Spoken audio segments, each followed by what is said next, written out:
Your Creative Push, episode 61. Allow yourself to go overboard and allow yourself to really sink into the world that you're trying to get out there.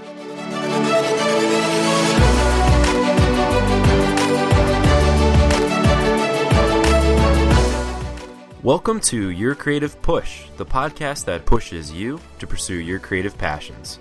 I'm your host, Youngman Brown, and my guest today is Rik Garrett. Rik is a photographer and artist from Chicago who utilizes analog photographic processes to explore themes surrounding the invisible. His latest book, Earth Magic, is a collection of photographs taken with an antique camera that explore witchcraft, the female form, and nature. Rik, thank you so much for coming on the show today. And before we get into your work and this beast known as creativity, I was hoping maybe you could give us a peek into your personal life. Sure, absolutely. Thank you very much for having me. I really appreciate it. Of course. Like you said, I live in Chicago here with my wife. I'm originally from Washington State. I moved to Chicago just about 10 years ago now. Beyond that, I don't know what else there is to tell. I've been working with photography for a long time. My mom was a photographer. My mom had a photography studio, and she did a lot of portraiture and things, but also had her own kind of creative photo practice. So I picked up on that early on, and I think that's influenced me a lot. Did she educate you and kind of teach you everything you know, or? Well, it was funny because originally she had a darkroom that was right next to my bedroom, and I was interested in it, but she didn't want to just let me dive in. I was 14, and that was her workspace. So I took a class and I kind of showed that I was serious. And then slowly she'd let me kind of use her workspace or teach me a thing or two here or there. She was not, she was kind of hands off. I experimented a lot early on, and she would kind of give me a little tip here and there or suggestions more than anything, I think. Very cool. So she made you prove yourself before she taught you the tools of the trade. Yeah, absolutely. I had to prove I wasn't just going to make a mess of it or something, I think. And then she welcomed me in, Very cool. So I want to talk about Earth Magic because I think that not only is the work beautiful, but the way that you took the images is just incredible. Could you kind of tell the audience a little bit about that?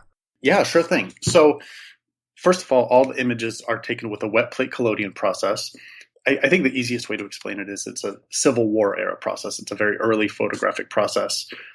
And all the images are taken with their negatives made on glass. So the way that I did this was I had to take all this chemistry and heavy cameras and lug all these things out in the woods, which especially in the early days actually involved just me carting all the stuff on buses out here in Chicago to go out to the woods. It took a little bit of work, but you have all these fun chemicals, including things like ether and alcohol and other exciting things like that. And taking what is essentially a portable darkroom. And because you have to you take a piece of glass, you coat it with the chemistry, you prepare it, you sensitize it, and then you have just a few minutes to take your actual photograph and then develop it right there on the spot. So there's a little bit of pressure there, but it's a lot of fun. It has a really distinctive look. I think that maybe goes without saying if you see any of the images. And it's very hands-on. It's kind of the opposite of digital photography or anything. But at the same time, you still have an almost instant result. You have something you can look at right away. It's very tactile. So it's a fun process. Yeah, it sounds fun. But I would assume that then requires, especially because you have models, to really set up the photo and set up the situation before you take the picture, and then they have to wait for you to kind of develop there on the spot. Is that right? Exactly. Yeah. It's when photographing other people, and especially bringing all this setup out into the woods, it does involve a lot of conversation, a lot of kind of preparation. And the trick is then with all this preparation, how do you make it look like something spontaneous? How do you make it look like something that's not fully posed? And there's this real fun balance there. So yeah, you kind of set up the basic idea of what your photograph is going to be.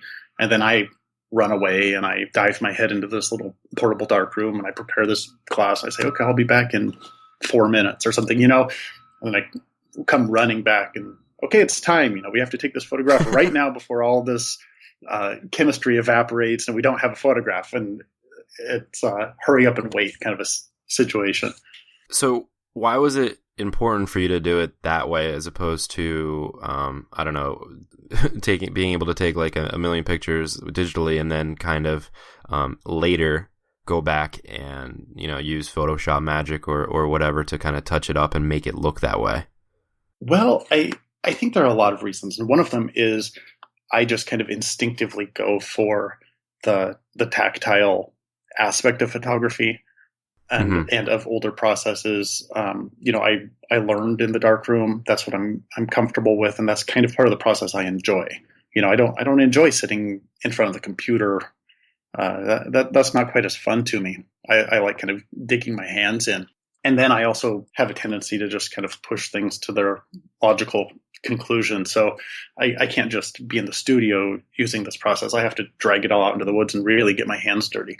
So I think the look is so distinct and it conjures up a certain time period, whether that's right or not, but it's just so tied to this kind of late 19th century look that it lends something really special to the photographs, where if I'd taken them with film even or digitally, it wouldn't have the same kind of mystery or the same kind of look or the same kind of weird play with time, with the past and with the present.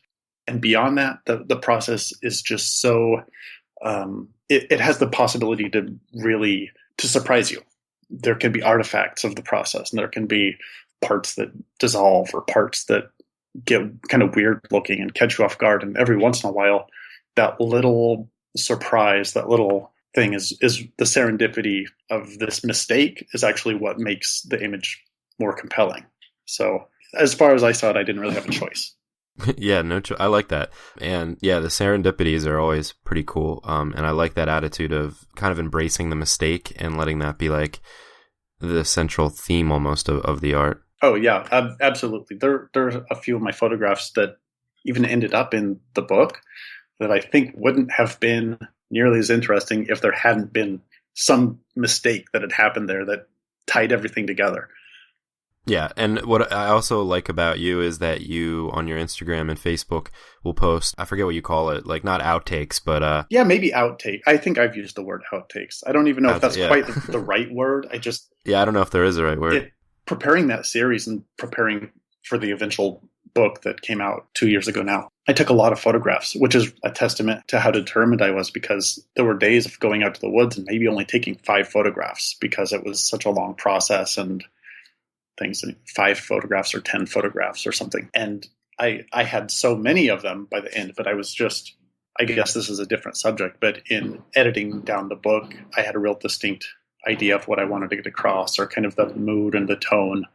And so there were a lot of images that by necessity were left out.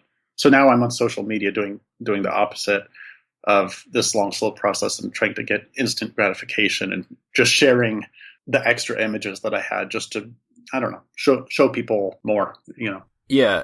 Where does that mindset come from? Where it's like sort of, I feel like a lot of artists, photographers, anybody that does anything visually interesting, they pick only their very, very best to share, in that they don't really get to share that much. What kind of is the thought process behind being able to kind of share like almost everything that you do?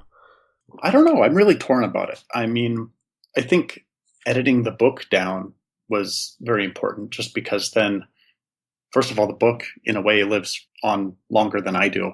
And who knows how long Instagram, for example, might live for. I don't know. But the book is really concrete. And so you really want to be specific with that, really want to be deliberate. Where, I don't know, social media is much more of an instant gratification kind of a thing. And I don't know, I use it more to kind of remind people that I'm alive and remind people I'm doing things. And hey, don't forget about me. Here's something else. Don't, keep me on your radar. So it's funny. So I go into the archives and share things and old things or outtakes kind of more regularly than I might otherwise. Well, I like that mindset, and especially with social media, it's nice to be able to, show like you said, outtakes or show something maybe that went wrong with a particular photo or something that didn't, like, quote, hit the, cutting room floor or whatever it's called. Because then people can kind of relate to what the maybe mistake is, or people can resonate with, even if it's not your best work or like something that made it to the book, sometimes people can really resonate with some particular aspect of that you never really noticed too. So it kind of puts the ball in their court as far as it's not for you quite to decide what the best work is and what people should be seeing. Yeah, I'm caught off guard by that sometimes. I'll have something that's I did on a whim or something that I think isn't up to par, but then a lot of people really love it. And I'm not going to complain about that, but it catches me off guard for sure. Yeah. So could you talk a little bit about your interest in witchcraft and the occult? Yeah, sure thing. In a way, that's something that always interested me when I was younger. And when I was very young, I loved the library. I still love the library and books. And I always kind of went to the same sections, even when I was really young, when I was 9 or something, and younger. I would always kind of go to the areas of unexplained things, whether that's, I don't know. I mean, I was 7. I love reading about werewolves or, whatever. And I think that's influenced my artwork a lot, just kind of exploring the way that different people approach ideas of explaining things that they don't understand, or kind of getting in touch with different aspects of themselves or different aspects of the universe. And I think it's really fascinating. And so there's this whole history of occult thought and history and knowledge. It's this wealth of creative information that you can draw on in this way. And it's fascinating to me. So I think it was, for a long time, I kind of saw it as a side interest, not really connected with my artwork. But one day a switch flipped and I realized how important it is to incorporate your outside interests to your artwork, because that's what makes you you, and that's what contributes to your specific voice. And also, I don't know, it's kind of an honest expression if you're talking about things you love and have an interest in. So when I started tying some of those things in a little more intentionally, I think my artwork grew. So I don't know, Earth Magic, for example, to me, came from a place of reading a lot about the history of not just things you hear about, the witch trials and persecution of witches, but also just kind of a history of folk magic and a history of even contemporary witchcraft. And there are kind of all these different folk histories. And I tied things together, and it was just very interesting to me. And so I wanted to be a part of those histories in a way. I wanted to kind of place something in that canon. So this is my attempt to do that. Yeah, and I think you do really effectively. Like, when I came across your work, I was like, oh, here's a guy who restores old images. Oh. So I think you very effectively have almost entered that time period in a way. It's like you give like a portal where I was like, oh, these are photos taken 100 years ago of witches. Interesting. Like, you know what I mean? Like, you definitely captured it completely. So. Well, thank you. I really appreciate it, because that's kind of the, like I was saying, the push and pull I was going for, because it is this old process and there are elements of it that hopefully, I guess, look old, but then, the poses and things are not like the photographs of that time period, and other elements are not like of that time period. So it gets a little murkier. And I don't know, I was reading, like I said, kind of about the history of witch trials and things. And you think of those ending a few hundred years before, but there were actually witch trials in Europe happening around the mid-19th century. Not a lot of them, but a few of them. And myself being a photographer and interested in the history of photography, I realized that's the same exact time period, the same exact places that photography was being invented. So I kind of imagined this time of witchcraft happening around the same time that photography was being invented. And what if there was kind of this overlap, and there was kind of this documentation of this type of witchcraft and this type of outsider woman and this type of outsider society that may or may not have existed. And so this is my attempt at that. Was it like, once you got that idea to do it, was it like scary for you to kind of do it? Like, did you have like any kind of fears going into it, or was it just off to the races? If I had any fears, they were maybe more practical fears than anything else, because it was a pretty, like I said, a pretty big undertaking. Mm-hmm. You know, a photo shoot is an all-day thing, and I suddenly realized some of the materials I needed to get to work on that, and so it was maybe a little more practical than anything else. And I also didn't have a lot of money at the time, and so I had to tie some things together to get started on it. But that was my only real fear. Sure. What advice would you give to people that have like this kind of grand idea, if you don't mind me calling it a grand idea, you know, like a big undertaking that has a lot of moving pieces, that does require like a whole day type of thing, and it's just like kind of a new idea. What advice would you give to people that kind of have this new big undertaking that maybe are afraid to kind of jump in and go at it because it requires so much time and effort? Taking stock of what you need and taking stock of what it will take to do, and finding a way to just start. That sounds so easy, and that sounds so obvious. I don't even know what else you would say, but for myself, I did a lot of figuring about what money will it take for me to get these supplies, and not even really worried about if people would like it or not. I would almost say that, even though it sounds like such an easy thing. Just go for it. But I think there is this element of, well, if you have this clear idea in your head and you know what you need to do, well, then you can figure out what you need to do and do it.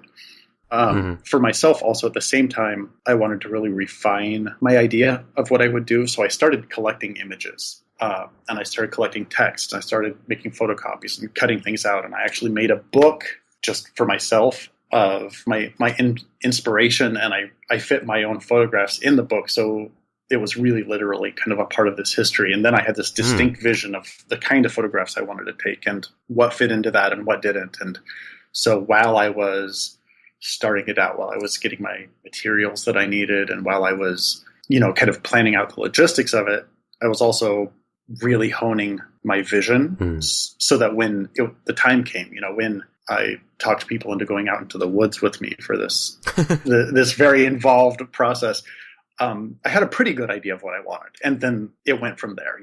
The more I did it, the more clear that became. And the more I had to look at of my own work, the more clear it came. So it was just kind of a snowball effect. Yeah, so it's just start, but also as you're starting to kind of try to hone in, like you said, and make not a vision board or a vision book, but to really like gather all the pieces together in your mind to kind of make it as clear as possible, so that you don't end up experimenting too much, I guess, and wasting too much time, and you can actually get to the meat of the project. Well, I think being obsessive helps. I think a lot of the time in normal day-to-day life, it doesn't make sense to be too obsessive about something. But for me, as funny as it sounds, becoming obsessive about witchcraft, but also obsessive about my process and my photographs at the same time, and just really kind of reading obsessively and taking notes obsessively and drawing sketches and making my book for myself, and also being obsessive to say, okay, I'm not going to have any days to just relax this week. I'm going out to the woods and I'm going to be really tired, but I'm getting things done.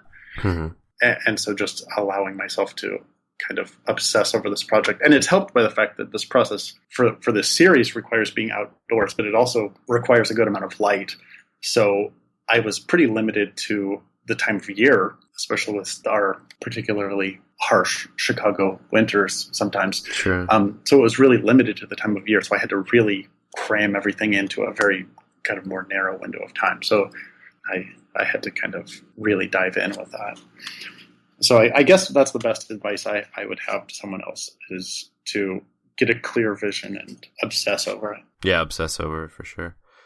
Do you have anything that maybe either used to hold you back from doing photography and art, or maybe, still does on a daily basis? And kind of how do you get through that? I have plenty of my own issues. I have the potential to, besides sometimes procrastinate, but I also have a tendency to overthink things sometimes, which can turn really quickly from being really good to being really deliberate to instead being a hindrance, because then I'm I'm trying to plan things too much and not actually working on it.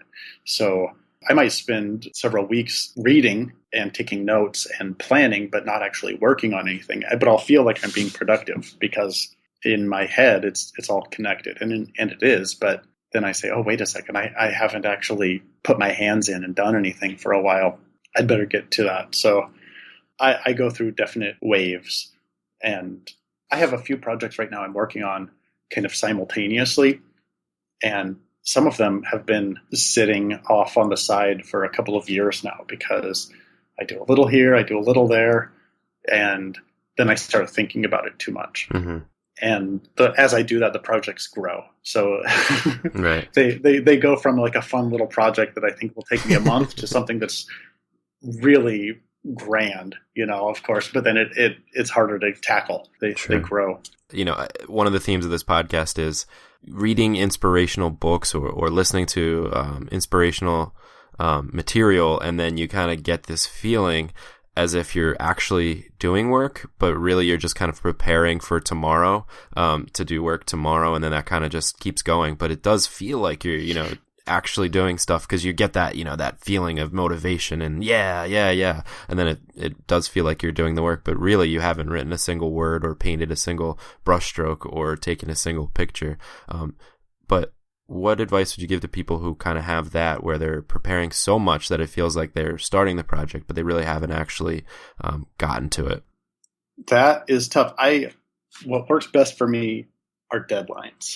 And that's usually, if I'm getting in a situation like that, that's what really turns things around for me quickly is, for example, if I plan an exhibition, I have a deadline, that makes me get in the dark room or go in the studio or go outside and take photographs really quickly.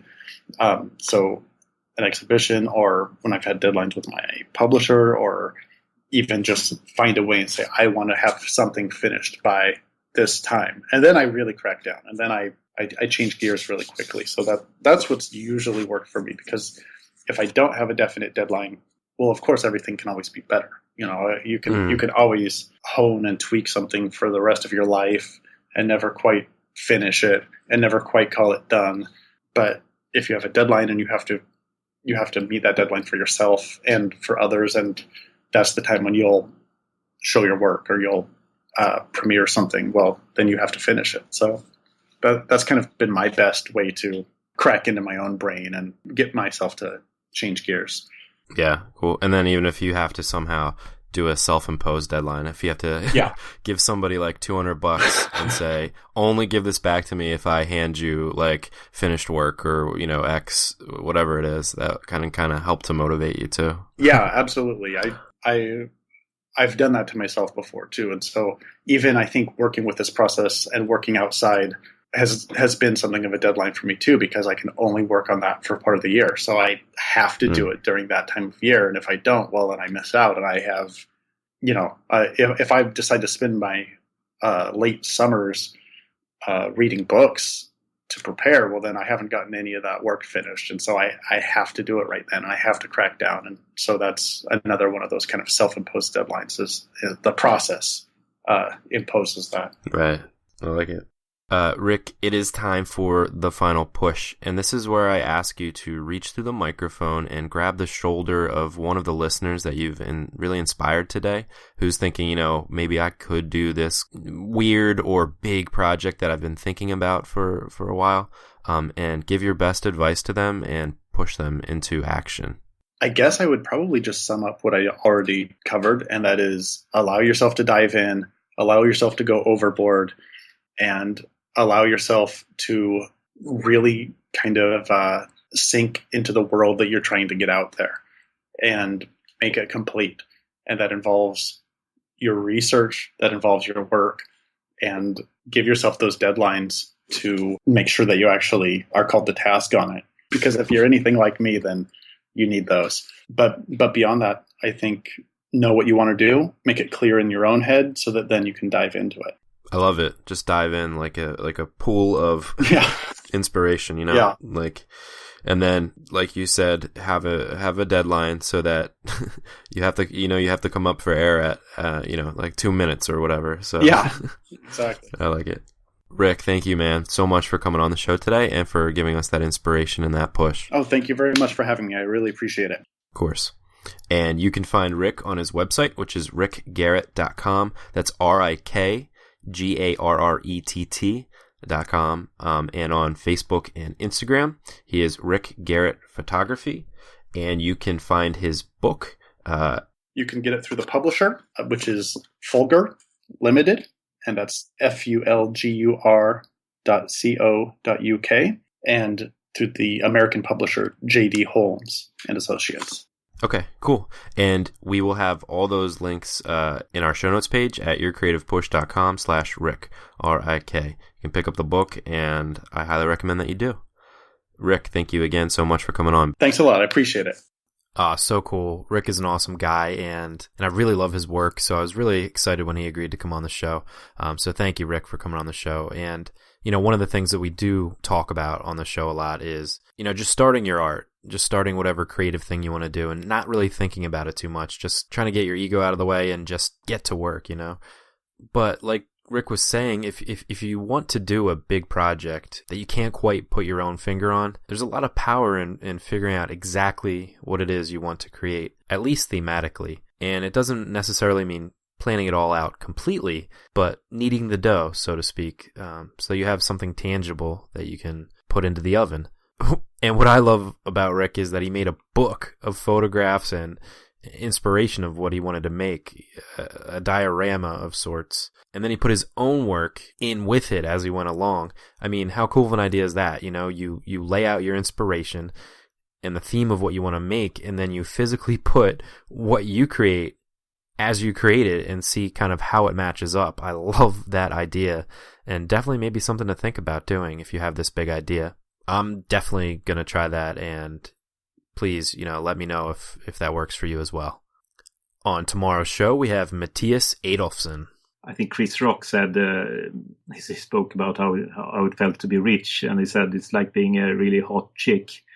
Sometimes when I travel abroad, going to festivals or having workshop, it's really like being extremely hot chick. Yeah.